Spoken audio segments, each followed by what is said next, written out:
আসসালামু আলাইকুম। পরম করুণাময় মহান আল্লাহর নামে শুরু করছি, যিনি অত্যন্ত মেহেরবান।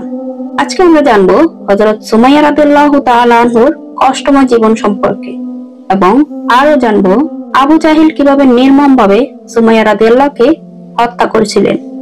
বিস্তারিত জানতে ভিডিওটি সম্পূর্ণ দেখার অনুরোধ রইল।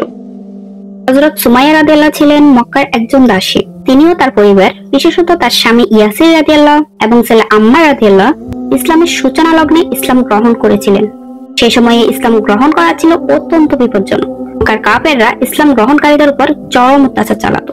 হযরত সুমাইয়া রাদিয়াল্লাহ এবং তার পরিবারকে নির্মম অত্যাচার করা হয়েছিল শুধুমাত্র ইসলাম গ্রহণের কারণে।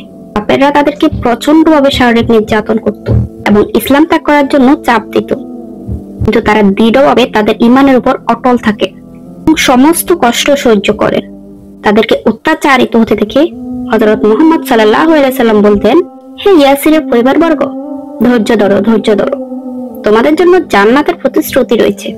প্রতিদিনের মতো সারাদিন অত্যাচারিত হয়ে সুমাইয়া রাদিয়াল্লাহ যখন বাড়ি ফিরলেন, সন্ধ্যায় আবু জাহিল অশালীন ভাষায় গালিগালাজ করতে থাকলো, কিন্তু সেদিকে যেন তার কোনো প্রক্ষেপ নেই।